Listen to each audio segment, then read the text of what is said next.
Hello and welcome back to Lone Wolf. So, that's something I didn't master. Well, moving on, you investigate the desk.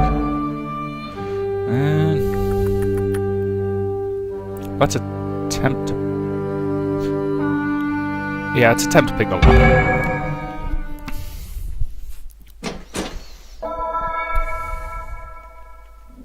So we've got, what, half a dozen picks at this point? Oh, I've got 9. Picked up another one from some guy I killed. Or some critter that I killed, rather. Oh, almost there. There we go. So, anything interesting in this area chest? You managed to open the chest. It seems that the sheriff had made provision to withstand an attack by sheltering inside his office. However, when he was compelled to organize resistance to the attack, he left the office with fatal consequences. Clearly, these supplies will be of no use to him any longer. Ooh. Can be equipped in the offense. Cool. New weapons. Elixir of Volko. Okay. Ah, much higher thing. Ooh. Hardened steel, cool. Oh, I'll have all of that. Ah.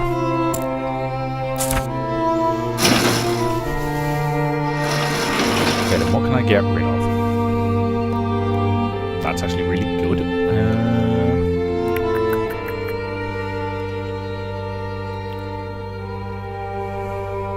Okay, well I ideally want to keep my superior leather. I've got one space left in this backpack, unfortunately. Okay, well, to start with, I want that sword.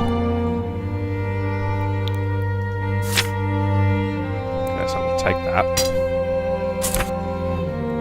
That, probably won't use. That I'm gonna need. I'll definitely want the hardened steel. Both. And... yeah, I could use some ash. So I'll leave that behind.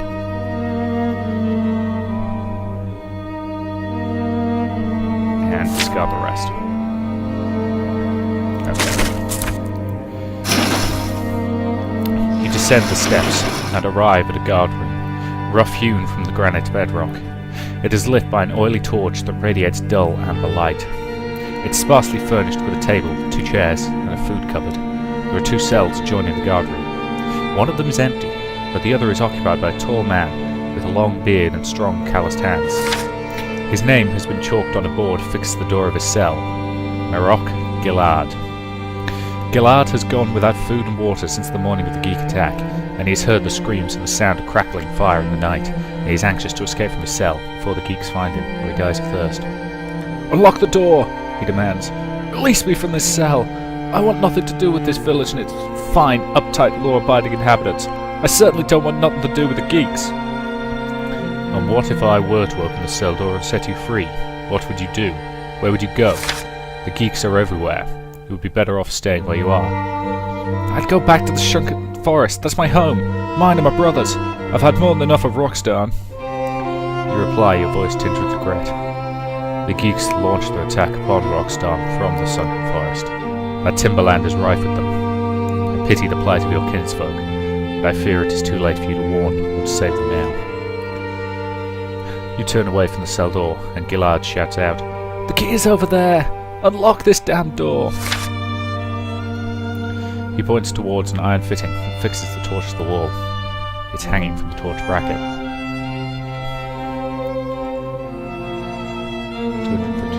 212. Okay, so it's a better sword, so I'm going to equip it in primary hand. Yep. How's it look? I shouldn't really care how stuff looks, I should care about its stats, but ooh, now that's a nice looking sword. Anywho.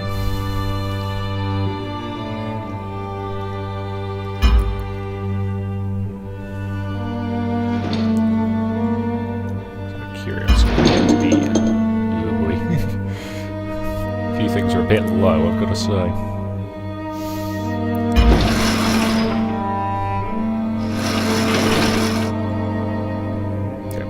attacks. And then his attacks. Anywho.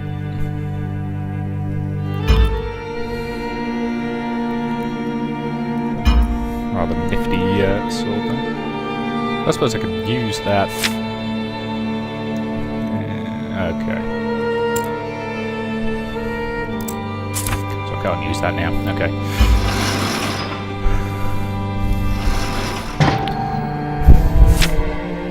Destiny choice. Destiny choice will deeply influence how the story will evolve, so remember to choose wisely. Try to gather more information. Okay, let's try and gather some more information. You want to know more about this prisoner before you decide his fate. Why have you been put in this cell? There must be some reason why you've been locked up. Is this not so? Gilard's throat is parched with thirst. He says he will tell you everything, but first he must have some water. He points to the large cupboard standing against the wall opposite his cell door. You pull open the cupboard door and find a pewter pitcher of water, an enamelled iron cup, and half a loaf of stale bread. Answer me first, and answer me truthfully. Then I shall decide if you deserve this bread and water, and your freedom.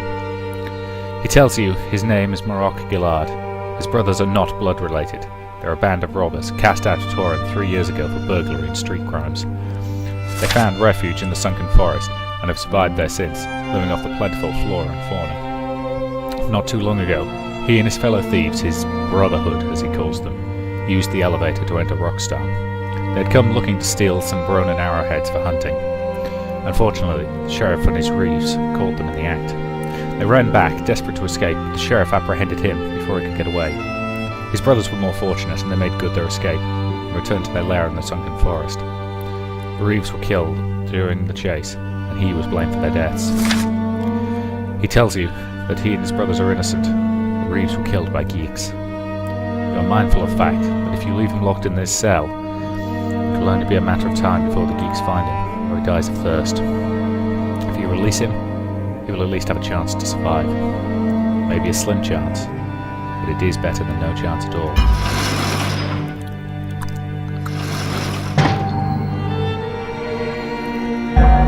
Decide to uphold the law.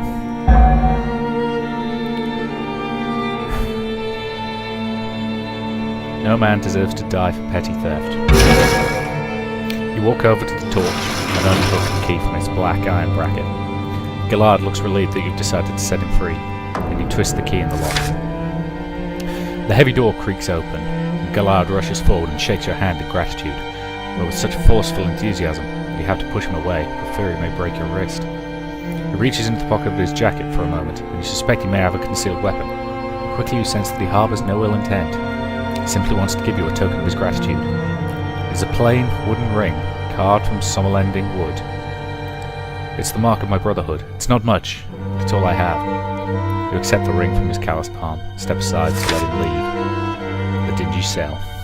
Gilard rushes through the open door and scrambles up the stone stairs. You bid him luck as he disappears into the room above. Okay, so we get a mark of brotherhood. What does that do? +2 dexterity. Okay, I'll need to go into the inventory.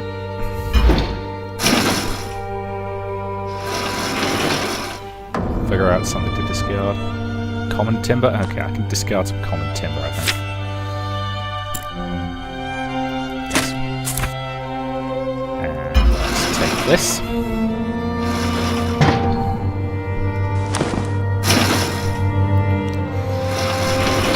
And should we equip it?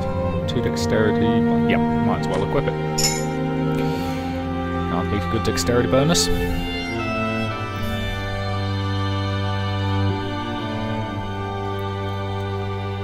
That's a really good potion. And I'm curious to see what we can do with some of this steel and things like that. Knives, scabbard. You return to the street, saddened by the death of Sheriff Tala, and disappointed that you have not found the control handle. You fear that the geeks now possess this missing part. As you move along the street, you are lost in your thoughts of how difficult it would be to find the control handle. It could be anywhere in this village. Distracted, you fail to see a gang of geeks approaching from a nearby alleyway. Bugger. Ugh, Doc, get him! They cry, and they come running towards you with their weapons drawn. How's my health? Not good. I think I'm going to drink one of these potions immediately. Yes. Okay, up my health, up my endurance. Good. Okay, let's do this fight.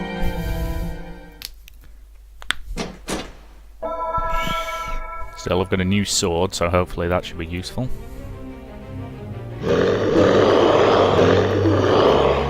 Okay, let's start by targeting the guy in the middle. Damn it. Come on, come on, come on. Hit him with the holy sword.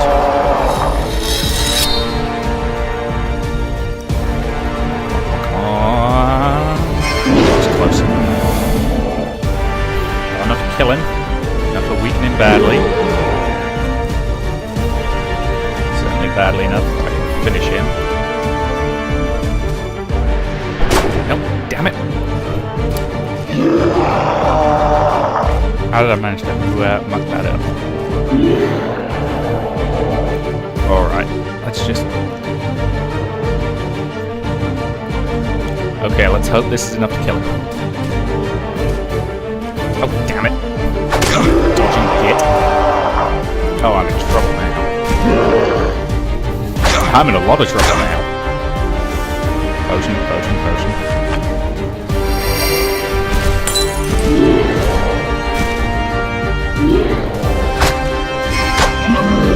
Okay, one down. That's a start. Time to huddle up. Brace. Dodge. And counter. Good. Try anything? Nope. Summon some animal friends.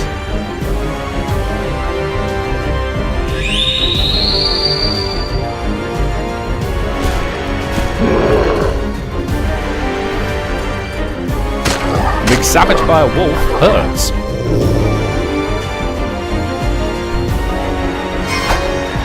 Haha.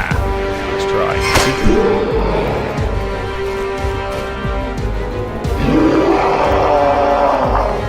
Hit him. Some savage blows. Damn it! Oh, agile little gits. Quick blow. To avoid does at least a bit of damage. Oh boy. I'm in trouble now.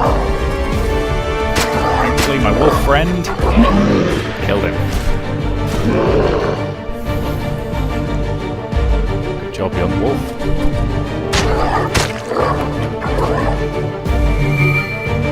I have to remember how useful it is bringing a wolf into one of these fights. And that's the kill. Oh. Ooh, interesting.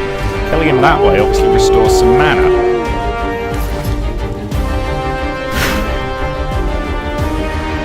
Well, that managed not to die. Let's call that a win. Okay, crossbow bolts. Ooh, kite pouch. Excellent, I'll take that. That means I can take everything else as well. Good.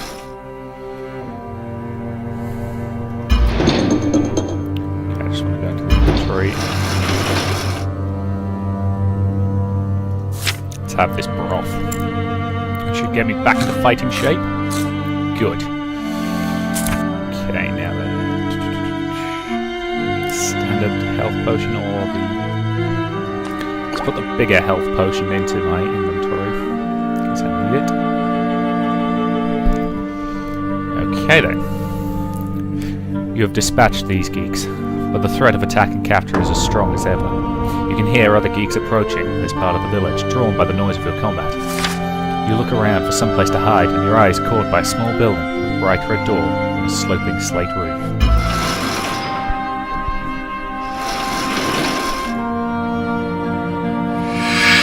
Surgery. Okay, let's head there.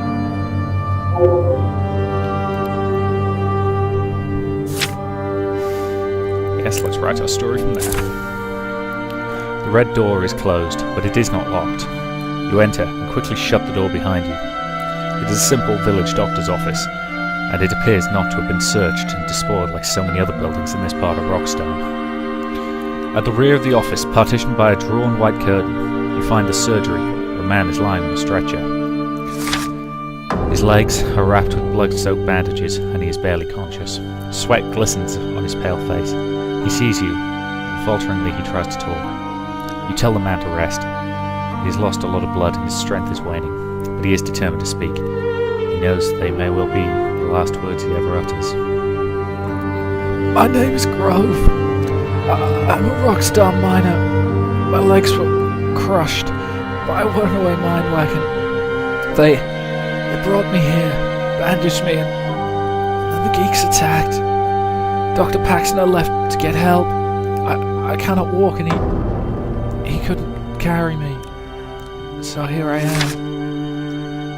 You ask the man if he knows where the doctor went. He said he was going to the Brunnen warehouse. There were some people there who would help. He promised to come back for me, but I have not seen him since. I fear the geeks must have got him. Make your choice. Count on your Kai healing skills to ease Grove's suffering. Hide Grove from the geeks. Try to help Grove using the medication to the surgery. Okay, let's use some healing magic on him. This is exactly why you got healing magic. Grove's bandages are saturated with blood, and you can detect the faint, sickly smell of gangrene. Carefully, you unwind the sodden bandages and cast them aside. Both calf bones have been shattered, and the flesh is torn apart. Place your hands on his ruined legs, and draw deeply from the well of your Kai healing powers to help mend this poor man and ease his agony. Your Kai healing skills destroy the gangrene and mend the broken bones. The flesh is still raw and tender, but he will walk again one day. You are truly a gifted healer, my lord, says Grove, much relieved now that he is free of the terrible pain he has endured for days. I must give you something for saving my legs and my life. You tell him that no gift or payment is necessary. You are his liege lord, and your duty is to help and heal your villagers whenever you are able.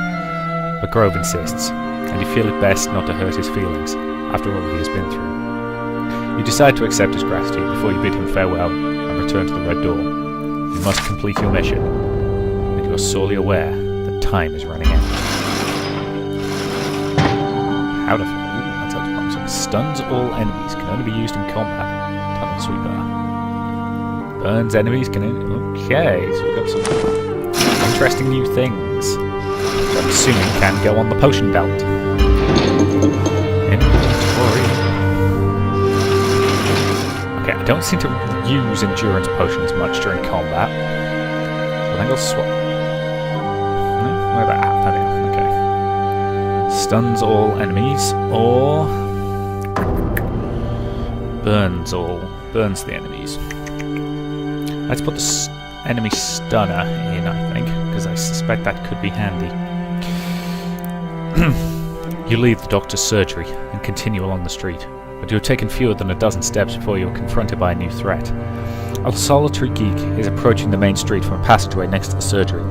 Its hateful eyes dart everywhere, searching out something to steal or someone to kill. The sharp-eyed geek may have seen you leaving. It could be tempted to find out what's beyond the red door. You cannot risk Grove's survival by allowing this watchful geek to live a minute longer. Okay, let's kill this bastard. Sorry. Okay, it's one of you guys. Let's see how you like this.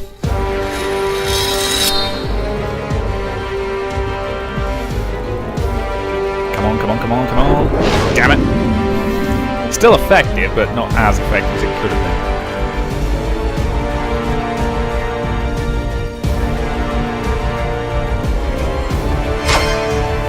Okay. Stunned him. One-on-one, I can usually do pretty well. Got a lot of attacks that disable or weaken the enemy, which is very handy. Okay, nowhere near enough to do that, but... let's just hit him with a quick attack from the sword. Won't kill him, but it will get him pretty close. Okay, matey, let's see what you've got. Aha, not much.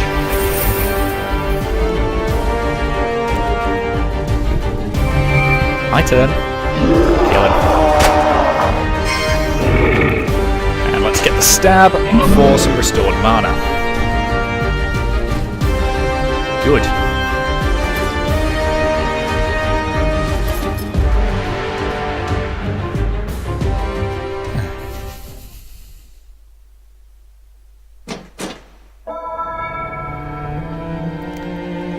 Nicely done. Throwing knives, crossbow bolts, and okay, we'll take all of that. You hurry away and continue along the street, keeping to the shadows whenever you can. A sign on the wall indicates the direction of the Bronin warehouse. Helped by the sign, you look along the street and see the warehouse in the middle distance. It is one of the largest two-story buildings in Rockstamp, and it is easy to find, now that you know precisely where it is.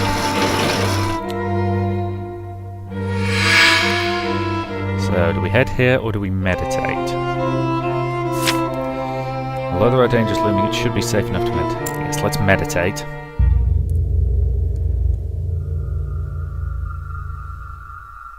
I feel fully rested. Excellent.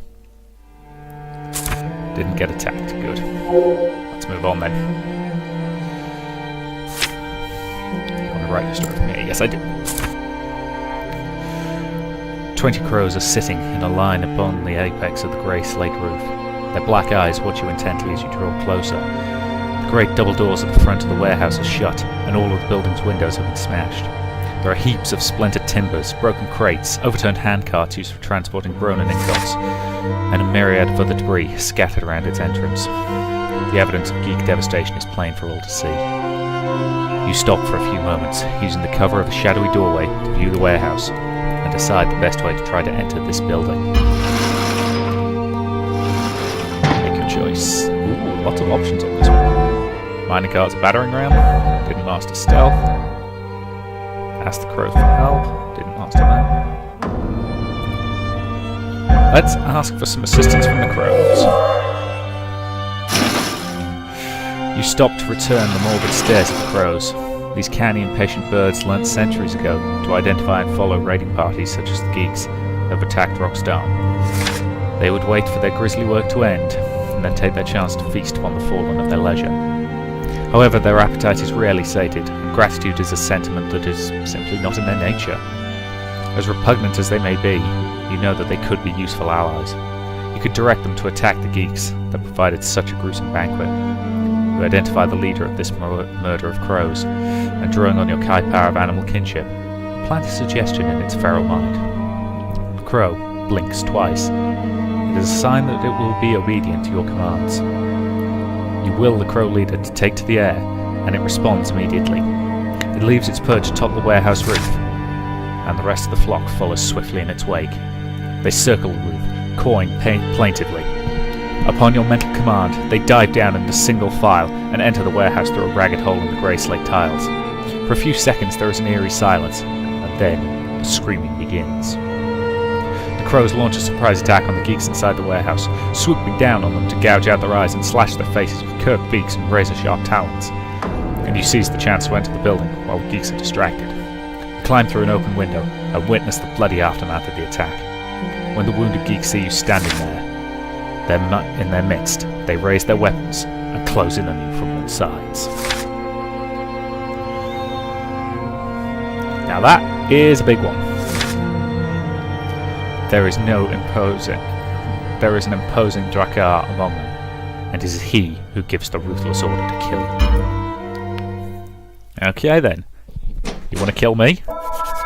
Give it your best shot. I believe the phrase is, come and have a go if you think you're hard enough. Okay, let's start by taking out these guys who have already been weakened.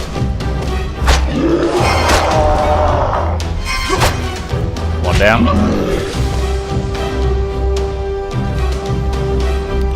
Okay, let's weaken this guy by damaging his weapon. Sonic strike. Yes, this guy I would say is working as a mini boss effectively.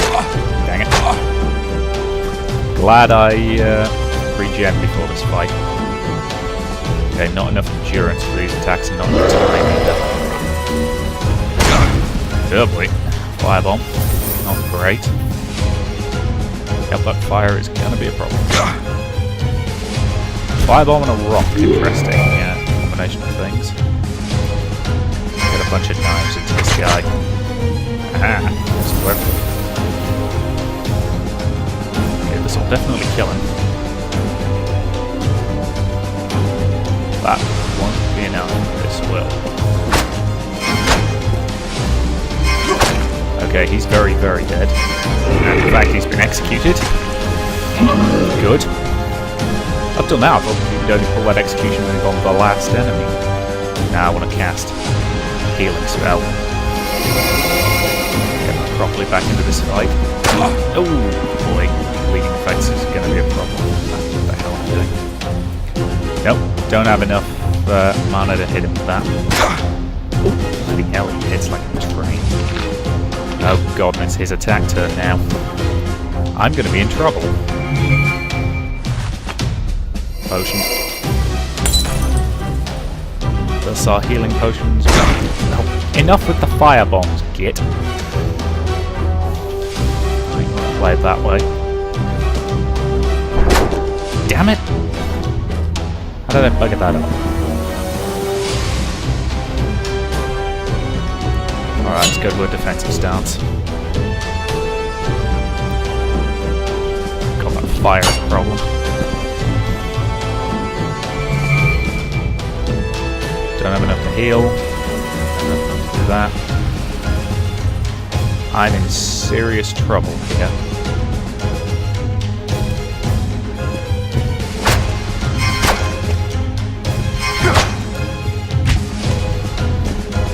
Might actually lose this fight, guys.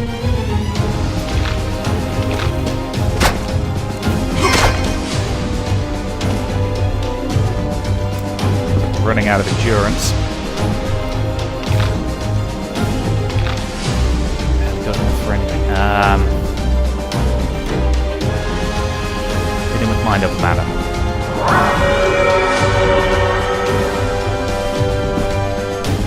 Okay, he resisted that quite well, unfortunately. And I'm basically out of everything at this point. Oh no, he's stunned. Damn it! Oh god, 4 health. Oh, I'm so dead, this isn't even funny.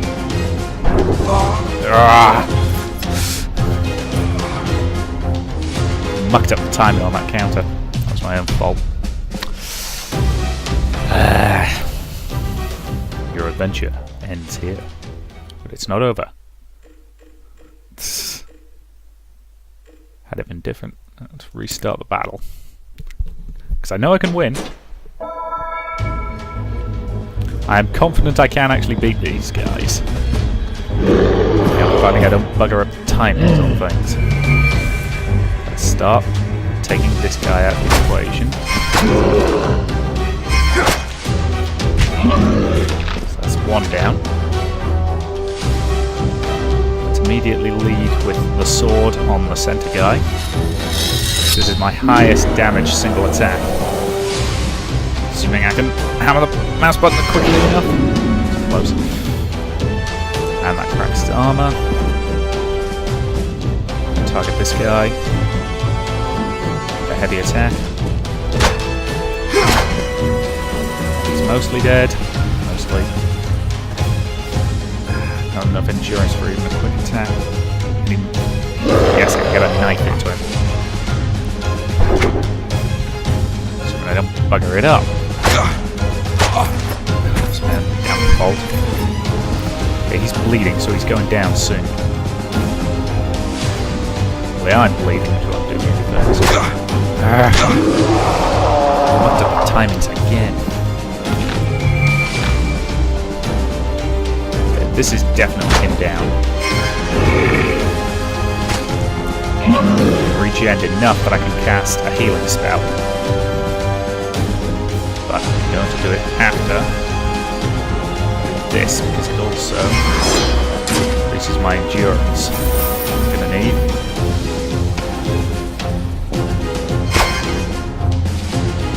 Stuns him. Healing spell. Excellent.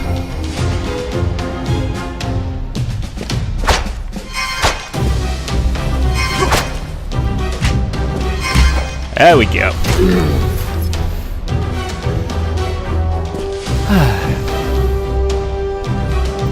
Much better. Didn't do anything too stupid that time, and I managed to only muck up one or two of the timing things. Stock exchange and take that. Okay. Ooh, a silver necklace. Pretty cool. Right. Okay, that to me seems like a pretty good point to end this part. So, thank you very much for watching, and I'll see you in the next part.